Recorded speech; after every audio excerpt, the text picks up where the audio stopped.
Good morning folks, how are we all doing? Welcome back to Ollie Goes Fishing. Today we're headed down to the big one at Farnborough. My first visit to this fishing show, which is what it is. All aspects of fishing. Apparently it hasn't had much sea fishing stuff before, but this year there's more, apparently. We'll find out.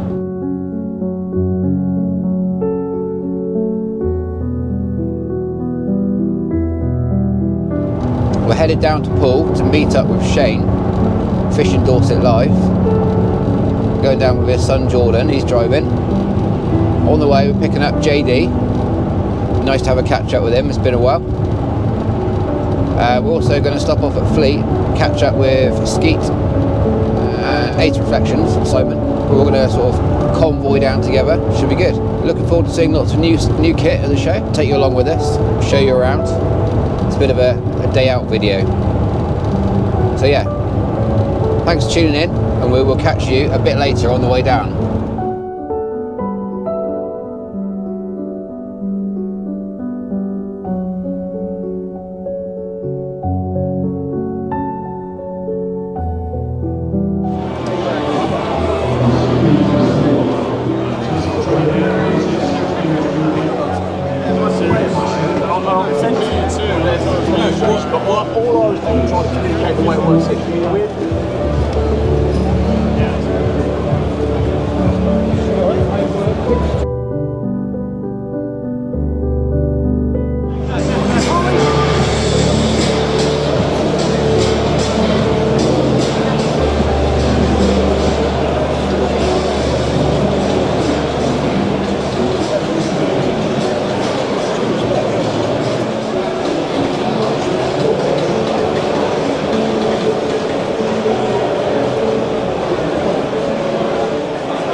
And I kept them in the authentic lunchbox that we take out fishing, so we'd have spent 5 minutes untangling them, to be That's fair. pro, that is so pro. Just changing the law, guys. There we go. Okay then. Paddle tail. See, now this one you can just cast and retrieve. Oh yeah. Oh, look at the action on that. Look at that action, guys. Hold on tight. I'm dying for a bite, Alex. Screen. You want to go faster? What bait should we do next? So, Snag Row favourites, Zilla, curl tail. Hold on tight, the left flank. The left flank.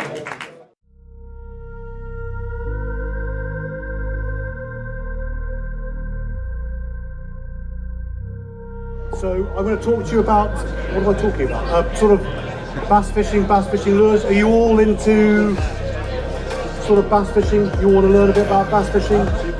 Do you all go bass fishing? I know you guys do, I know you lot do. So, How shall I start? I'm going to start off with, do you all currently go lure fishing, or do you want to go lure fishing?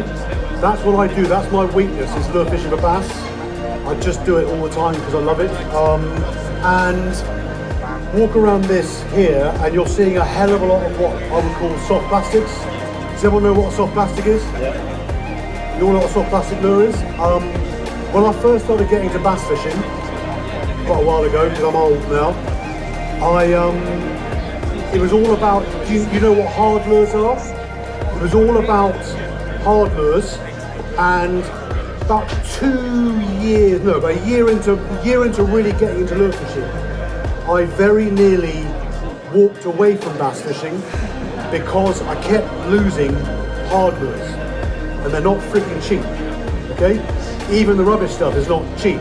And I was losing like 15, 20 quid lures because I didn't understand about how deep lures swim. You know, if you go bass fishing, I'm guessing you all fish a lot of very shallow water.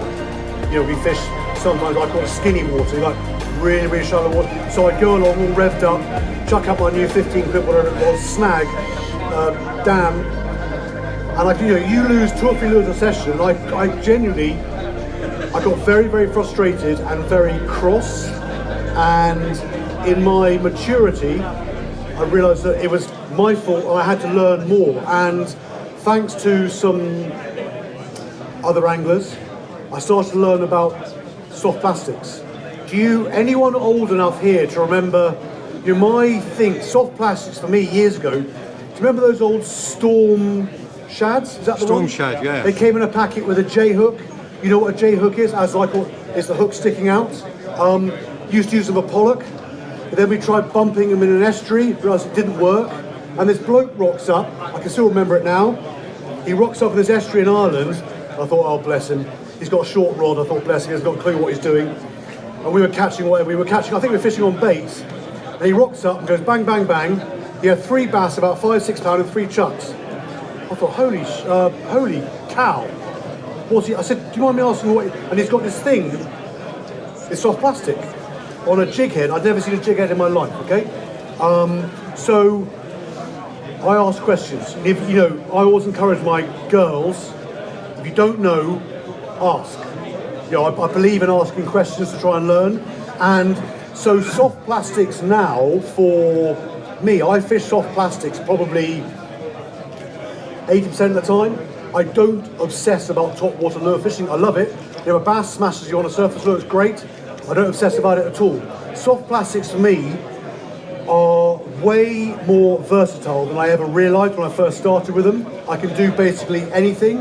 So I'll show you. I can't do a huge amount in this tank because I'll probably hit you in the face. My casting is not great.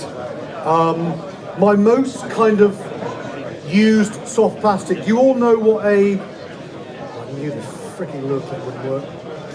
Oh, for God's sake. Sorry, 2 seconds, guys. There we go. Do you know what a paddle tail is? Yeah. A shad? It's a thing that's got a tail on. I think it's meant to imitate, I don't know, mullet, sand eels, whatever it may be. I like paddle tails because they are easy. They're way more versatile than you realise.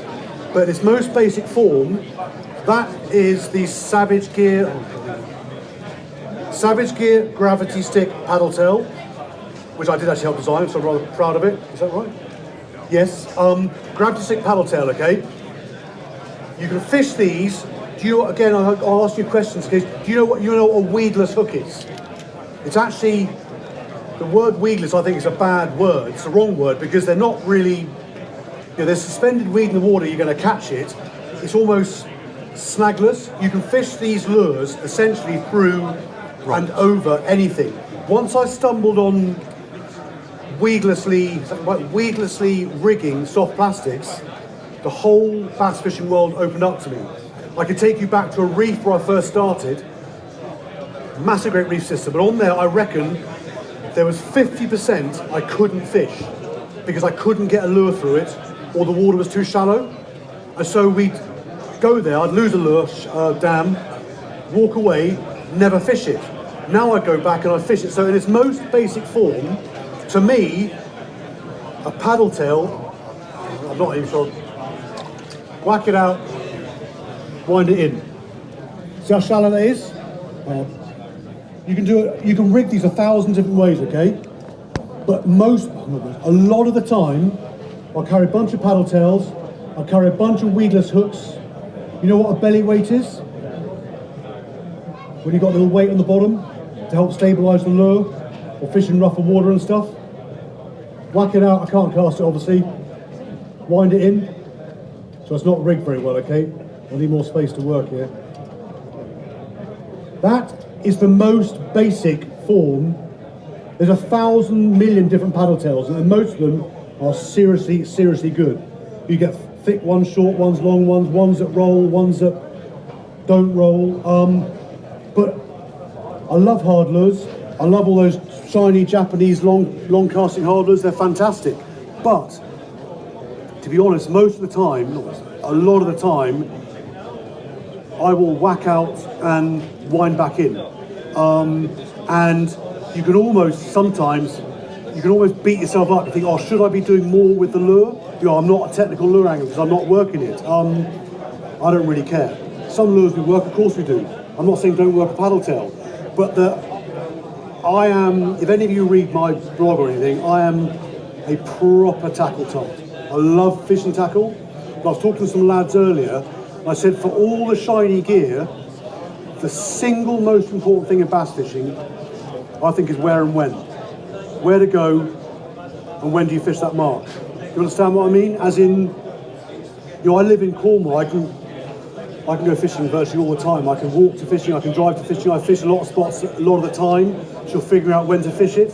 So almost more than the sort of technical side of lure fishing is learning where and when you go bass fishing. And a lot of my bass fishing, like you I'm sure, is shallow, gnarly as hell, rough as rats ground. But you know, find the roughest ground possible, and that's where I want to fish for bass a lot of the time. But I can't chuck. You know, some of these hard lures, they fish fairly shallow, but a lot of them, you know, the I'm a Hound glide, absolutely killer lure. But I won't use it on a shallow reef, for example. It just dives too deep. So this kind of lure just whack out, wind in, but I can't show you that much in the tank. Hang on. So, do you know the lures like the fish black minnow, Yeah. Savage Gear sand eel, the Savage Gear sand eel weedless, the Westin, the weedless? You know, I like weedless lures a lot of the time because I'm fishing such snaggy ground, and I don't desperately like losing a lot of gear if I don't have to. So, oh yes, sorry guys and girls. I got someone else's lure clip on. I don't know how they use it. So that almost goes back to the days of those storm shads. It's a paddle tail on a jig head that's designed for the lure. Whatever weight it is, doesn't matter. You know, use what weight you want, depending on the depth, depending on the current, depending on the turbulence. So I fish a lot of rough conditions. I'm guessing, like Wayne here, for example, you're fishing a lot of calmer conditions. You know, a lot of the time I'm looking for bounce, wind in my face. You know, I do a lot of guiding work in Ireland, and we get a lot of really nice lads coming to us fishing, and they might fish a lot of calm conditions. So sometimes when we rock up, like, you know, the wind's in their face, the waves are bouncing, I'm getting really excited. You know, I'm not doing it all the time, but I'll generally look in my part of the world for bouncy onshore conditions. You know what if I'm shouting, if you said, do you know what a short sea is? Do you want to know, sorry, I'm going to waffle on it. You've got questions, can you stop me? Because I will shout at you, okay? Do you know what a short sea is? So when I go fishing, do you look at swell forecasts? Do you understand swell forecasts? I'm generally, you know when you watch those surfing videos from Nazaré and stuff, these awesome waves, do you understand that with surf, for surfing, as in standing up looking cool, unlike me, you're looking for a long swell period. You're looking for a long period between each wave, and then a wind offshore to hold the face up, and that's giving you a clean sea. I don't generally like long swell periods for my fishing. I'm looking for generally onshore winds which chops the sea up, and you get that bang, bang, bang, those short seas.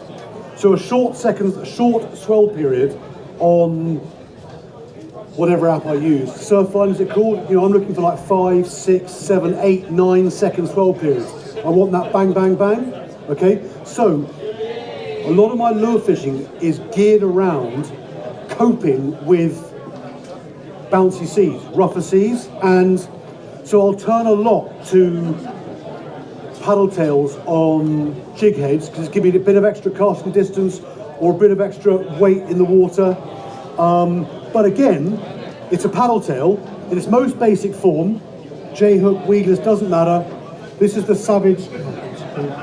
Savage Gear sand eel weedless. So whack it out, see it sinks like that, whack it out, wind it in, you're doing nothing wrong. Don't ever admonish yourself if you're fishing and looking around thinking, is anyone checking on me that I'm not working my lure?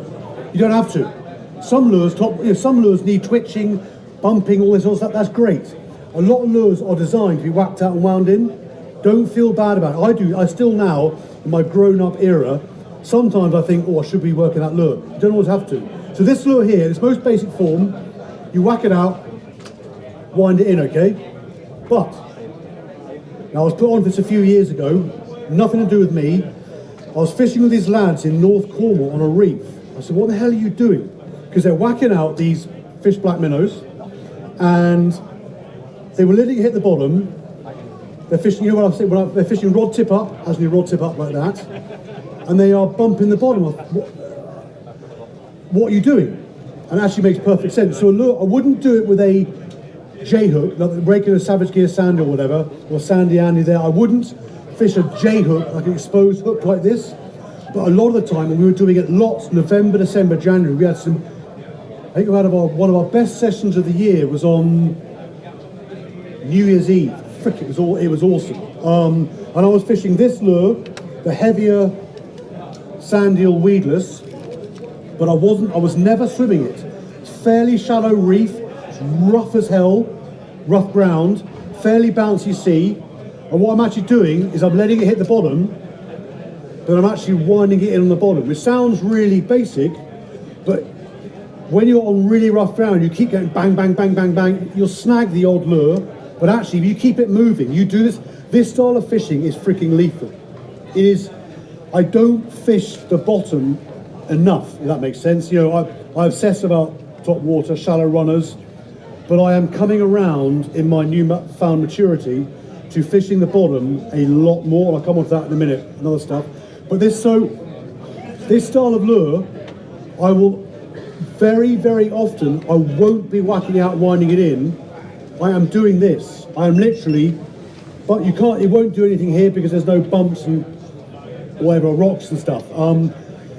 They slam it. What you have to learn as you do more of it, when you first start, you think, so I'm trying to swear. You think, oh damn, that's a bite, that's a fish. It's not. You're bumping the rock, then suddenly it's whack. And you cannot mistake it. You cannot mistake a fish when you'll be bump, bump, bump. You're almost like you're training yourself. And me, I get very, very, I get very excited.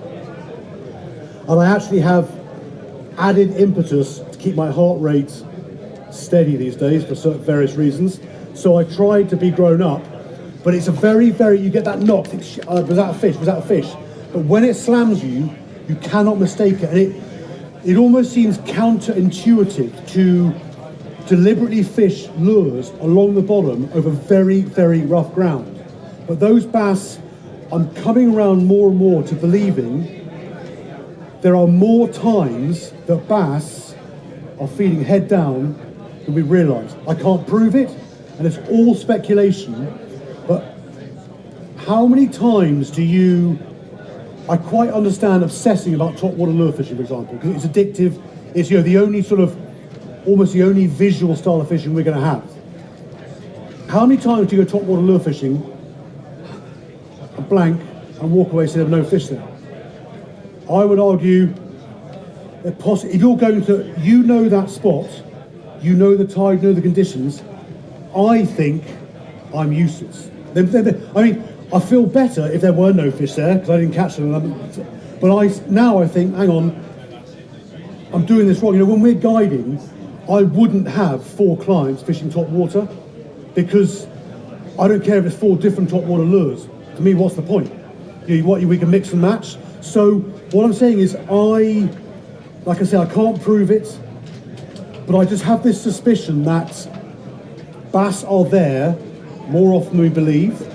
I know when bass are on, you can catch them on anything. You know, I sent a picture 2 days ago from a friend in Guernsey. They caught bass on a toothbrush. Genuine. I mean, it's genuine on a toothbrush, okay? When bass are on, they'll have it. I accept that. But having seen videos as well, you know, those water wolf things underwater, those cameras that make you sick. But I've seen situations from a mate in Ireland, nothing, 4 clients, nothing. They check the video footage and there's 30 bass behind each lure and they're not touching it. And that to me says, okay, bass firstly I think are pickier. They can be pickier than we believe. You know, trout are picky. You wouldn't go to a small little trout stream and you wouldn't lean over like that because you're going to spook the fish. You know, what's the first thing when you go bass fishing, for example, let's say you go to a quiet, calm shoreline, it's not bouncy, what's the first thing you do? Do you walk down and get in the water? Honestly? Because I know a lot of people who walk down and get in the water. Who says that bass isn't there? That bass could be 5 yards out, could be 2 yards out. You know, I will often stand back, cast. You know, my line will be over the rocks or the weed. Try and cover that water in front of you. But sorry, I digress. I do believe there's more times the bass are there and we're doing something wrong. They don't want it. You know, when they want it, it's easy. Whack it out, wind it in. And I do believe, I can't prove it, but if there's 2 or 3 of us fishing together, I will usually deliberately fish differently to what the other guys are doing to find out what's working. Unless they're hammering on that sand eel there, freaking I'll change over that fast as you've ever seen. I can change it on the right lure clip, I can change the lure like that. And I'll do it, and I won't let them see me do it, but I'll do it. But I don't believe all fishing the same. If you fish with friends or family or whatever, I don't believe fishing the same technique, the same lure, same colour is beneficial till you find what the bass want. When you're on your own, it's harder. But if you passionately believe, if you know a mark, and you passionately believe that 2 hours back for a half an hour window, there should be bass there on this size tide, that wind direction, that swell size, that moon phase, and that pressure. It's like freaking science, and I was used to science. If you believe they're there, you're not catching, change. Just do something different. If they're not coming to the top, are they head down? You know, I've got to give me the rest of the year, and if they ask, they may not ask me back next year, they may fire me. But if I haven't been fired, I'll give you my findings next year, okay? So, I've covered bumping the bottom of this sort of stuff. I don't come from freshwater lure fishing, I come from saltwater bait fishing, okay? You're hiking out great big crab baits on big beach casts and stuff. So I have no history of freshwater lure fishing. So a lot of what these perch and zander anglers are doing is new to me. I don't know enough about it. I'm trying my best to learn. Do any of you freshwater lure fish here? Do you fish? I know you do. Do you fish creature baits? See, I didn't know what a creature. Not that long ago, I didn't know what a creature bait was. I thought it was a weird thing. But we've got this growing. Do any of you read my blog? Yeah, we read it, Henry, don't you worry. So, firstly, I apologise, but it is the contents of my head at 4:30 in the morning because I can't sleep.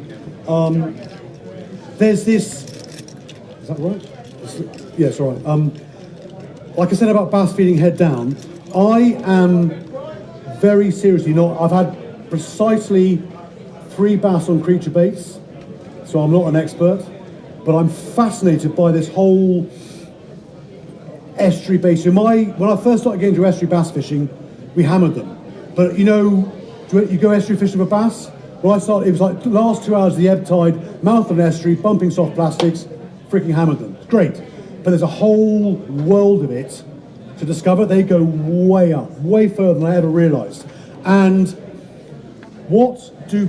Sorry, I'm shouting. What do bass eat? What do they like? I don't kill bass. I don't eat fish. But if you gut a bass, what do you find most of the time? Prawns, crab. Prawns, crabs. So they're eating on prawns and crabs and estuaries. When you go topwater fishing, I'm pretty sure you're not imitating a crab. No. I've never seen crabs doing that on the surface yet. No. Maybe abroad, the Seychelles, but not here. You're sure as hell not imitating a prawn.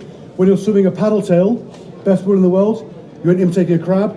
Basically, you're not targeting those bass that might well be feeding on the bottom. So these creature bait things are starting to enter my world.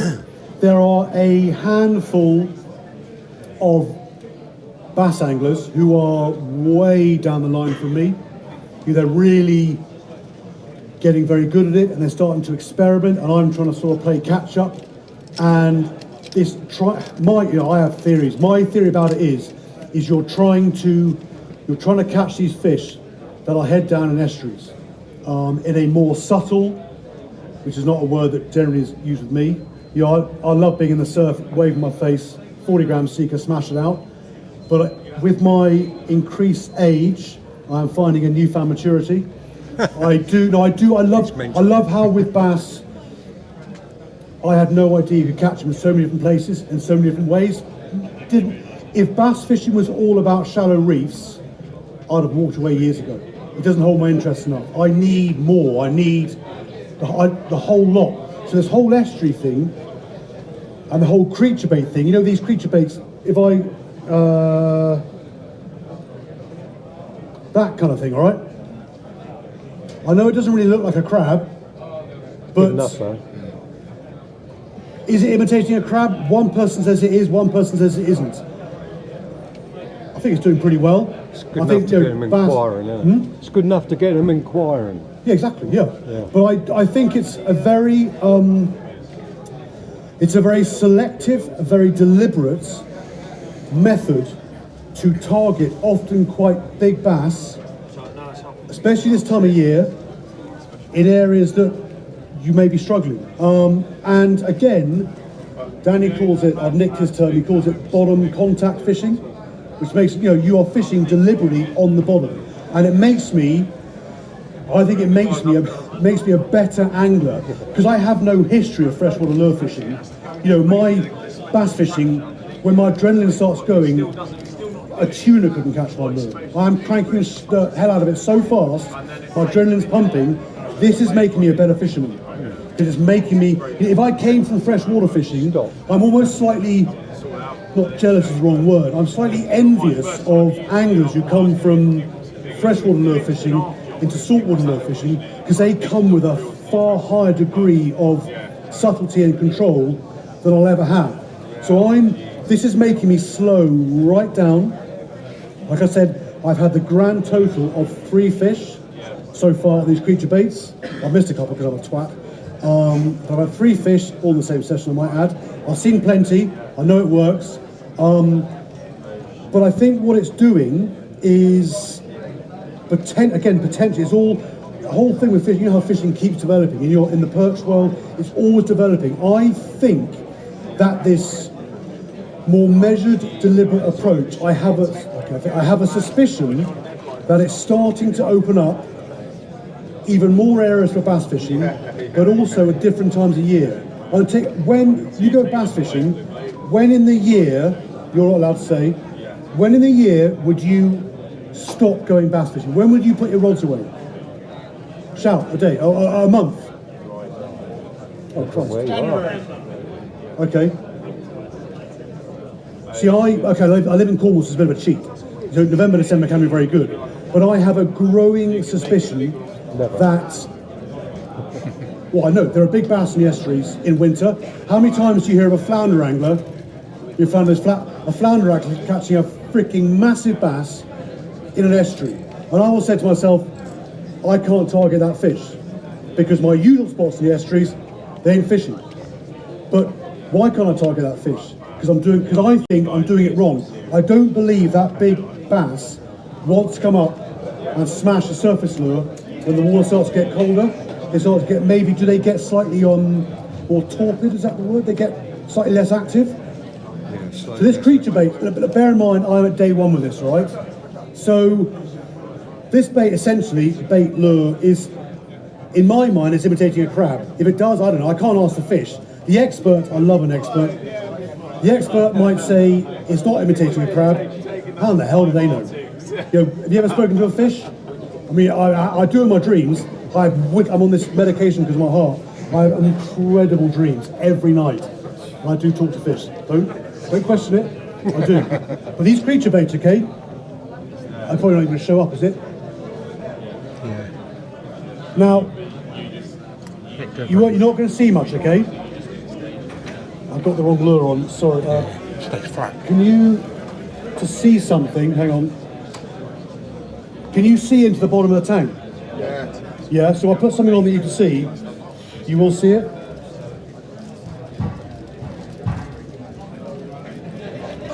I like buoyant lures for this. I think I do. Like I said, I'm learning as I go. I want these lures to basically stand up and wave their claws around and say, come and, sort of, you know, with crabs, when I used to collect a lot of crab for fishing, peeler crab, and I store them in my fridge, and we get them out, razz them up, they get defensive.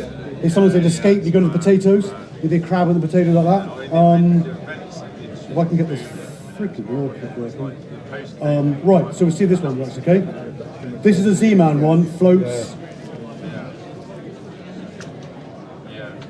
You see that? Now that, ladies and gentlemen, is a creature bait. To me, that's a crab. What? It may not be a crab, but it sure as hell is getting bass interested. And without a doubt, there are anglers catching bass. Oh, sorry, it looks like nothing, okay? And I'm learning, and I think it's fair to say most anglers are learning how to fish these things best for bass. The perch world's obviously got it sussed, okay? But I'm fishing essentially on weedless jig heads. There's that mega bass, you've heard of the mega bass sleeper crawl?